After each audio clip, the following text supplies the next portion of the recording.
Once again, I need to thank Tim for filling in for me last week.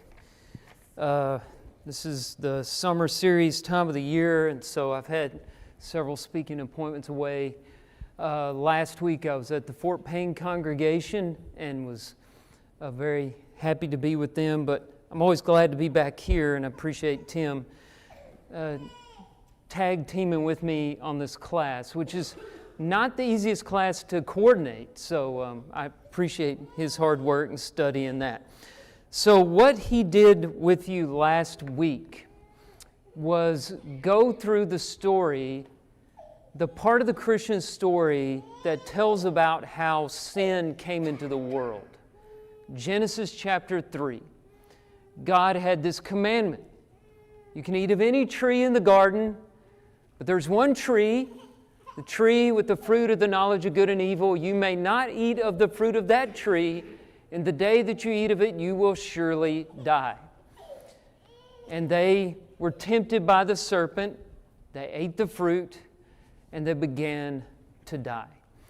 And a lot of things happened in our story at that point. We're only in chapter 3 of the book, right? But already we've been through creation.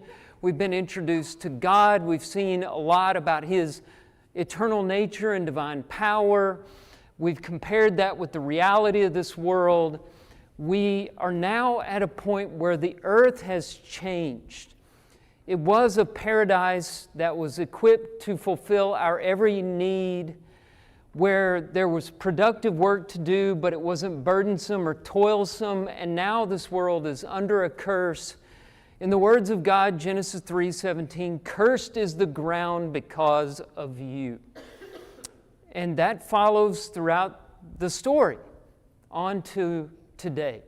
We still live in that broken world. Some people call it a fallen world. I told you we're going to tell the story in 4 parts. God, man, Jesus, resurrection. And we're in part 2. Man, this is where the conflict of the story happens. We're the problem. We're the problem. So Tim took you through that last week. And what we've been doing is pausing at points during the story to compare the story to reality and ask, does the Christian worldview hold up?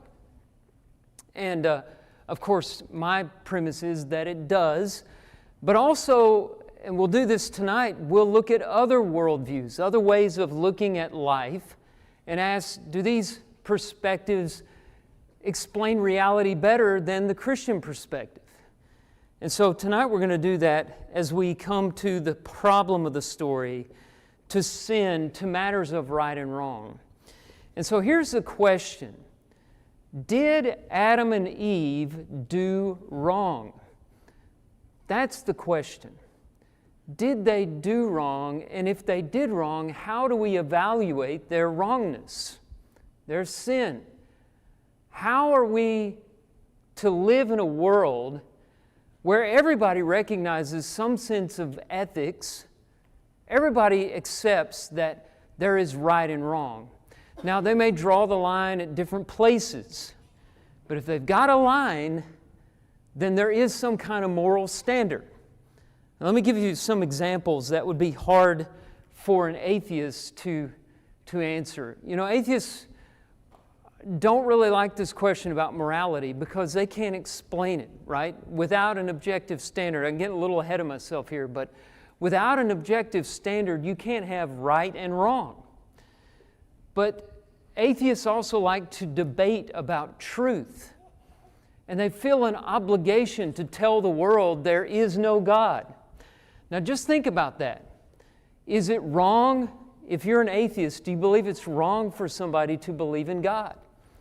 Well, they may say no to win the argument, but the fact that they're arguing and expending energy and money to go around the country and to write books and to peddle this philosophy of theirs shows that they believe it's wrong to believe in God.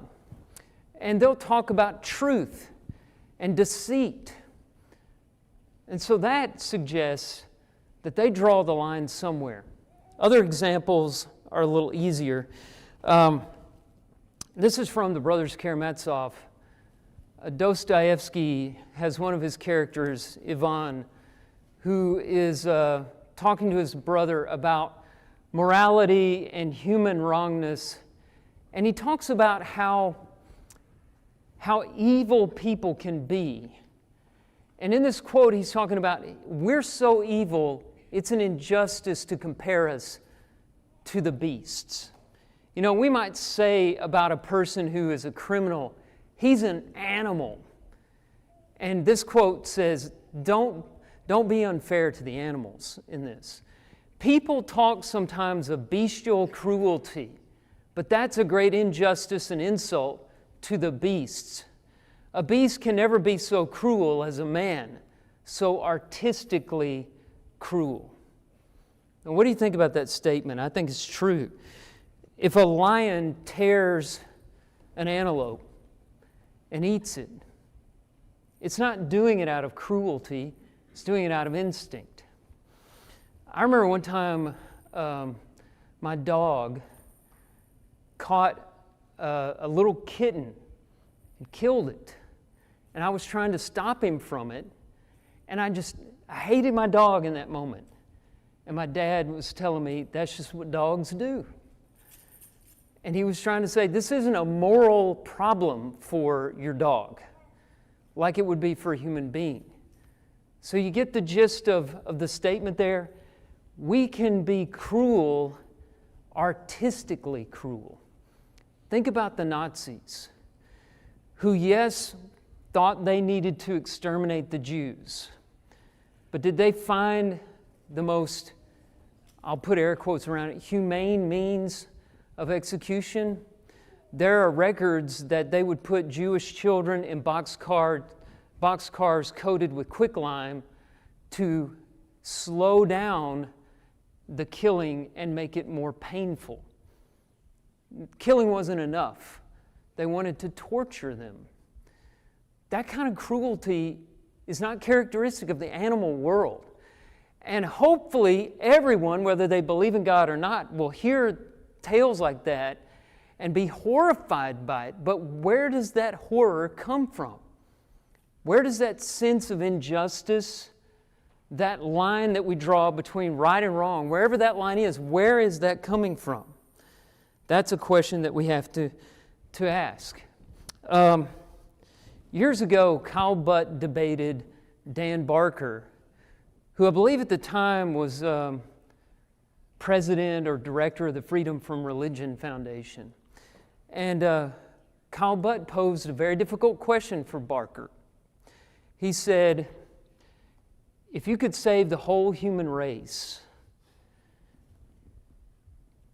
only if you, well, no, let me start. If you had to rape a woman to save the human race, would you do it? And Barker had to say yes. Okay, now everybody in that audience knew that was a bad answer. But Kyle had more. Then he said, would you rape 2 women?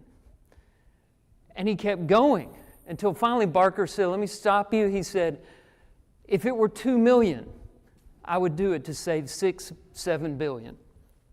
Now, is there something wrong with that? I think when we get to that point where we're not admitting universal standards of right and wrong, we need to back up and look at our story. And the atheistic story can't explain basic fundamental morality that all of us instinctively understand. Let's look at some of the alternative worldviews. We've done this before. We talked about alternate stories when we were discussing the existence of the world. And you might remember that discussion of matterism and mindism versus the Christian story. We're doing that again. We're going to look at some alternate stories about the existence of morality. And there are a lot of atheists that will tell you you can have a system of ethics without God. And here's how they get to it, one of many ways. First of all, there's relativism. Relativism says there's no universal standard all standards are subjective. So you have your feelings about what's right and wrong, and somebody else may have their feelings, and nations will have their culture guiding them in one direction or another, and it may be different from the laws of another nation. And that's how we get it. Now, that doesn't answer the question, where does it come from? That is not a logical system at all. It's all based on preferences and feelings. It doesn't tell us where the feelings come from. But even that said, what do you do in the case where you have an international war criminal, or you have people like the Nazis that have to be judged by the world? What happens to subjectivism as a standard at that point? Doesn't serve us very well, right? I have more on that in a minute. Hedonism is another way that people determine right and wrong. And hedonism says, pursue the most pleasure and the least amount of pain. And that is an individual system of right and wrong. The problem is we don't live in a world where we can where we're isolated from one another. We have to interact with one another. We have to have peace and order in society. And that's where hedonism breaks down, because my pleasure and avoidance of pain may create pain for you and limit pleasure for you. Now, an extension of that is called utilitarianism. You might have heard it simplified as the greatest good. What utilitarianism is, the greatest amount of good for the greatest number of people. Now, this is the most common form of ethics that you'll find outside of God. And this is what most atheists and agnostics will point to when they say you can have secular ethics. They'll talk about utilitarianism, or the greater good, looking out after the most possible people. There are problems with this. For example, what if the greater good prevents personal pleasure? In order to support the greater good, you have to sacrifice yourself. What's your motivation to follow along with that system? Who's going to follow along with that? If somebody says you need to die so that these 12 people can live, you might come back, if you don't believe in God, and say, why are they any more special than me? What makes the majority better than the individual? Right? That's a logical problem with it. Again, you have to ask, what's the standard for what the greater good is? I mean, we're talking about what's good for the greatest amount of people. You're still using the term good without defining what it is. And the biggest problem with utilitarianism is this is a system that's been used in the past with disastrous consequences for minorities. I mean, by definition, it ignores the minority, right? What if we're in a society where there's a minority of people who are not served by utilitarianism? What about their rights? What about the injustices committed against them? So utilitarianism has a lot of big problems. You hold it up against what we feel instinctively, and you see it just doesn't support reality. There's a couple more worldviews here to look at. This one's not real common. You've heard of situation ethics. Situationism is where you evaluate rightness and wrongness on a case-by-case basis. You look at a situation and you evaluate. Well, you still don't have a standard. I mean, what are you basing your evaluation on? So it's the same problem we've seen before. Here's a very common one. And really, this is the logical consequence of believing there is no God and having a naturalistic point of view. We called that matterism in one of our classes, where you think the world came from nothing and evolved into what it is today. That's a form of determinism. Determinism says your choices, your instincts, your desires, even your action, your attitude, your character, all of that is your genetic makeup, your biology. It's ingrained in your DNA. It's been adapted through millions of years of evolution, and there's nothing in the world that you can do about it. Now, you can't really have an orderly society based on that. That is evolution, though. Evolution is survival of the fittest. And so the only standard is the powerful prevail. Might makes right. If you're strong enough to do it, you can do it. And a lot of evolutionists aren't honest about that, but I have to say Charles Darwin was. And I want you to look at this quote from him in his book, Descent of Man. Listen to what he says. With savages, the weak in body or mind are soon eliminated, and those that survive commonly exhibit a vigorous state of health. We civilized men, on the other hand, do our utmost to check the process of elimination. We build asylums for the imbecile, the maimed, and the sick.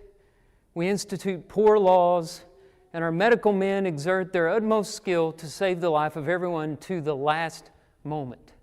There is reason to believe that vaccination has preserved thousands who from a weak constitution would formerly have succumbed to smallpox. Thus, the weak members of civilized societies propagate their kind. No one who has attended to the breeding of domestic animals will doubt that this must be highly injurious to the race of man.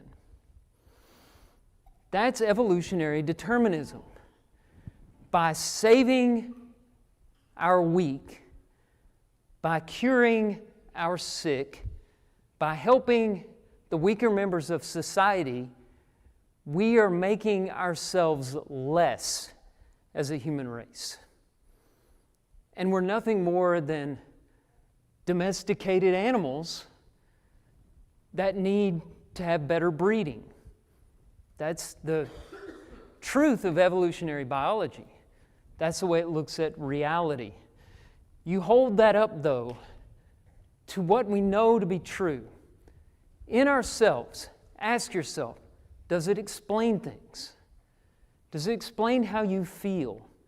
Does it explain how the whole world seems to feel? Can it explain our general sense of right and wrong? And I submit to you that it can't. It's not capable of doing it. The Christian story is, though, I want you to turn to Romans chapter 2.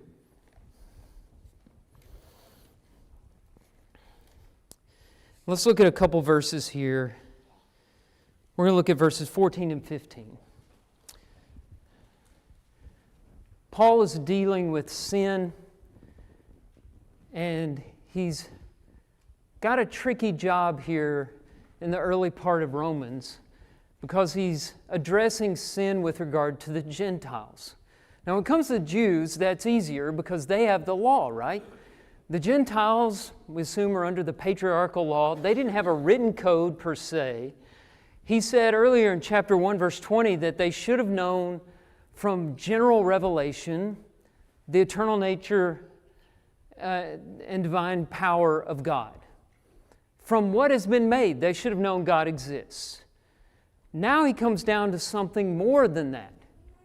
And he starts talking about a general morality that is wired into us as human beings. And you'll remember, this story begins with our being created in the image of God. Now, what we're going to read here in Romans 2 is the result of being created in the image of God. Listen to what Paul says. Romans 2:14. When Gentiles who do not have the law by nature do what the law requires, they are a law to themselves, even though they do not have the law. So he's using the law in two senses here. One, as the law of Moses. That's the law the Gentiles do not have. And he's talking about another law they follow by nature, the law within themselves. We call this law morality. Okay, now he explains it in 3 parts in verse 15. I want you to look for this. There are 3 parts of the inner man that work on this moral level. Verse 15, they show that the work of the law is written on their hearts, while their conscience also bears witness, and their conflicting thoughts accuse or even excuse them. If you are able to catch it, there are 3 levels within us of morality. Number 1, there's the basic information of right and wrong. That's the law written on our hearts. The 10 Commandments. Thou shalt not steal, thou shalt not commit adultery, thou shalt not covet, thou shalt not kill. These are things we know as a human race are wrong. The Gentiles didn't have to be told that. They instinctively knew that because they're made in the image of God. So the moral law written on their hearts. The second element of that is the conscience. Did you see that? So that morality is working on you, the basic information, while their conscience also bears witness. So in addition to that general knowledge of right and wrong, you've got this feeling of obligation that's tugging you in one direction. And then when you don't listen to it and you violate that moral law, you've got a feeling of shame or guilt that you'd really like to do away with, but it keeps you up at night. It makes you confess. It makes you reveal yourself. It's very hard to fight. Animals don't deal with this. I think it's Mark Twain who said, man is the only animal that can blush or needs to. That's your conscience, okay? That's God-given. That's what makes us different. The third part is your common sense, probably the part we use the least. Okay, so their conscience bears witness, and their conflicting thoughts accuse or even excuse them. So you have the ability to think and reason things out, and we often misuse that to rationalize sin. But of course, Paul's saying you ought to be using that power to reason through things to avoid sin and to follow God and do what you know is right. This is part of the Christian story, that we're made in the image of God, that God determines right and wrong, and we get that just by being made in His image, but also, of course, from what has been spelled out for us more completely in His Word. Now we can look at that and compare it to what we see in the world around us. So let's do that for a few minutes. And I'm going to share with you some information that I got from the Warren flu debate. I think it was 1976, North Texas State University. Thomas B. Warren debated Antony Flew. Now, you may not have heard of Antony Flew. He passed away in the early 2000s. But at the time, in the 70s, he's one of the foremost atheistic thinkers in the world. And Brother Warren debated him, and by all accounts, defeated him roundly. Flew made some excuses about not being prepared or having too busy a schedule, but he wasn't prepared because Warren had really prepared, and he had truth on his side. And here are some of the arguments that he made. Some of those powerful arguments in that debate had to do with the morality that we all recognize. And check this argument out. If the moral code of an individual or society can be criticized as to real moral wrong, then there must be some objective standard other than the moral code. Now, this is a logical syllogism, so if all of the statements are correct, then the whole thing is valid. So we're headed towards a conclusion. What about that first statement? You find any problem in that? Is it true that if you can criticize a moral code, you're using some standard to criticize it? I mean, that makes sense, right? That's logical. Okay, look at the next part. The moral code of an individual or society can be criticized. That's a real moral wrong. So that's just affirming what the first statement said. Here's the next part. Therefore, there must be some objective standard other than the code. I mean, you're using something to criticize the code. If there is some objective standard other than the moral code, then God exists.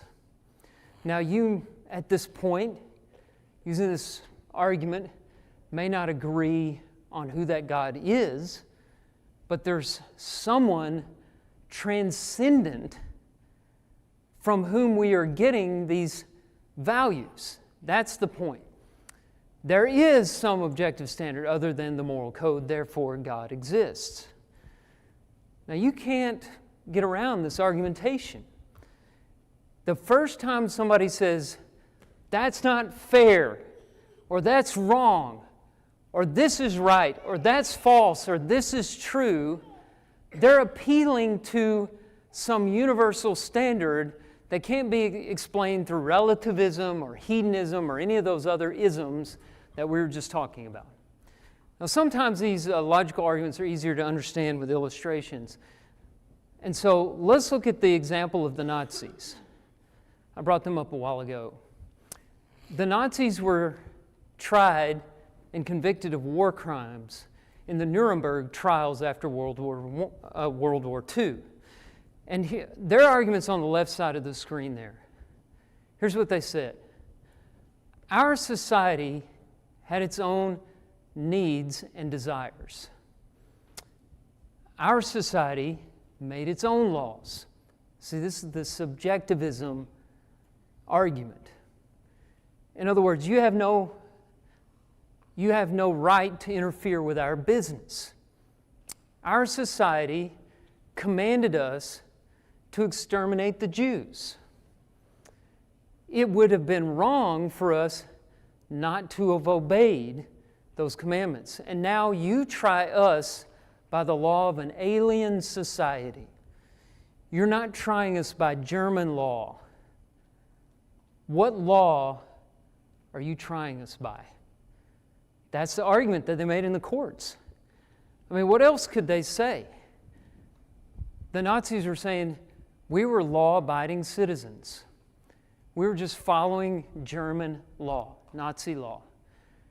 The response in the closing address of R.H. Jackson was that the Allies appealed to a higher law, which I dictated this, so open quote is supposed to be a quotation mark, which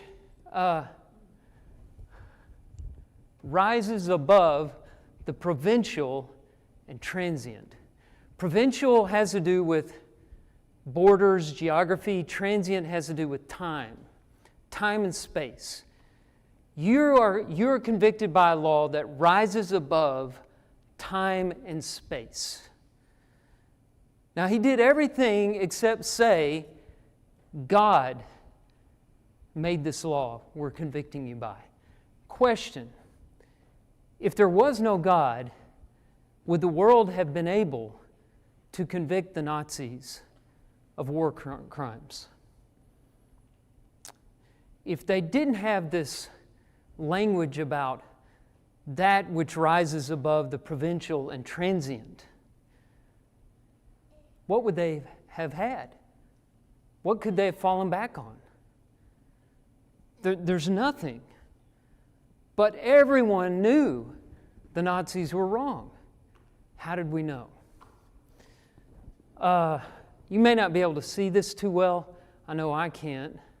But I put this up because Thomas B. Warren was a good artist. He would hand draw all of his charts.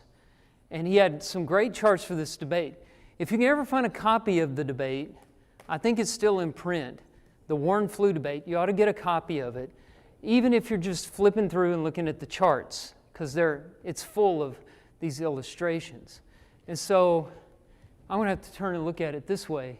Here's how he illustrated the Nuremberg trials. At the bottom, you have the people of England and the people of Germany. And then above them, you have the laws of England and Germany. And you can see that the laws of England have no authority over Germany. The laws of Germany have no authority over England. And England has authority over England. Germany has authority over Germany. Right? That makes sense so far. Okay, let's scroll up.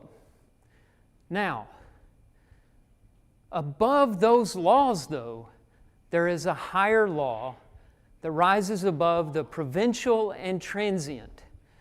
And it's authoritative not just over England, Germany, but the U.S. and every other nation in the world. And that's the law we're talking about, the law that can only be explained through the existence of God. Pretty effective argument. He argued it in a different way here. So this is the argument about real moral progress and degeneration. So can you tell if somebody's getting better or worse? That's basically the question. Can you tell in yourself from year to year if you've grown spiritually or if you've declined? Do you know when you're going down, we say, the right path or the wrong path? And can you turn around? Can you get better? That's what this argument is about. If there can be real moral progress and degeneration, then there must be some objective standard by which to measure real moral progress and degeneration. There can be real moral progress and degeneration. Thus, there must be some objective standard by which to measure real moral progress and degeneration. If there's such an objective standard, then God exists. Therefore, God exists. Okay, so just think about it. It's the question I asked before. Can we evaluate a person's growth, progress in moral terms, or decline, degeneration in moral terms? I think we can. Another chart I think I have here. Patrick, if you don't mind, do the same thing. Let's see, this time we can start at the bottom of the chart again. Okay, so here you have the people of Germany, 1933 to 1945. That's the years of World War II. They were under Nazi power, Nazi law. I think we can all agree that there was some moral degeneration prior to 1933. Germany had to have been better than they were under the Nazis. What happened is they reached an all-time low under Nazi power, and then after World War II, from 45 to present day, the people of Germany have improved, morally speaking. I mean, you don't think of Germany as a Nazi country anymore, right? And that's a good thing. Let's look at the rest of the chart here. So how are we determining the progress and the degeneration?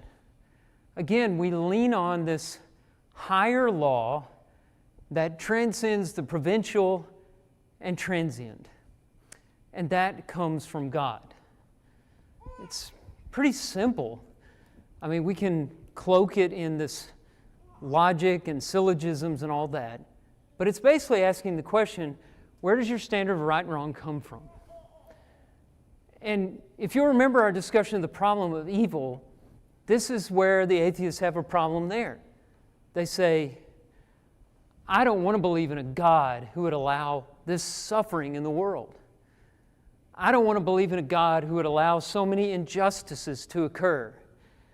Which raises the question, what's injustice? What's wrong with suffering? Well, it's painful. Well, how do you say pain is wrong? You can't answer that question without God. So once again, we have looked at a number of worldviews, comparing them to the reality that we see around us, and they don't explain reality as well as the Christian story. The Christian story is the best explanation for the existence of morality in the world today. We got a little bit of time left. I finished early. Does anybody have a comment or question or something you'd like to share? Go ahead, Tim. If I remember correctly, you'll probably remember better than me. In that moral regeneration, isn't that where like one of the first ideas of propaganda came from? When the Germans were basically convincing their people in a lot of different ways that the Jews were bad, and it's like they were pulling them away from that higher standard little by little to get to a point where they could behave like animals, basically. Reprogramming them, which means there was some programming there to begin with. And how do we evaluate the change from a better program, moral program, and a worse moral program? I mean, if there's no standard, you can't make that evaluation. But yeah, propaganda was used to fool people, to deceive them, to reprogram them. Just try to adjust their idea of what that higher standard really was. And it's scary that they were able to do it on such a massive level. That raises other questions. Any other thoughts? The idea about pain, since you brought it up, many people will say, and to some extent rightly so, that pain is bad. We don't want to experience pain. It's painful. But pain is a normal physiologic response that's protective in nature, right? We feel physical pain so we can avoid certain behaviors, certain things that we know are harmful to ourselves.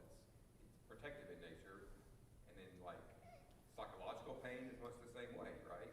Mm-hmm. If you think about somebody who can't feel empathy, we call them a sociopath, right? Yeah. That's a bad thing, but we want and we need to feel that empathy and that mental pain as well. But when someone says, "Why would God cause pain?" Well, maybe it's because He wants to give us that ability to protect ourselves, as opposed to being an evil thing. In many ways, I see a positive and a good thing because it is so protective. There's definitely benefits to pain, to suffering, and that the Christian story can explain all that.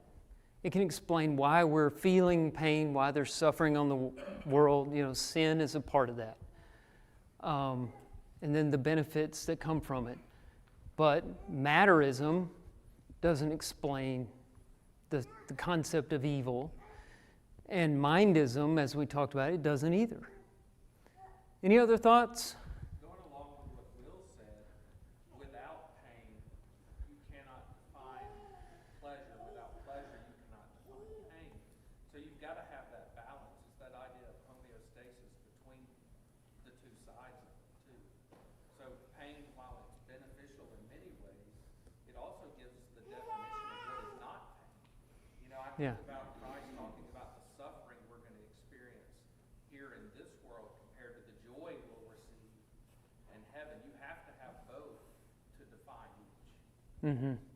Yeah, you don't. There's no meaning when you take the bad half out. There's no good without evil. There's no pleasure without pain. That's a good point. Good thoughts. Jason even used a big word. She gets extra points tonight for that. The word of the day. Anything else? All right. I appreciate your attention tonight.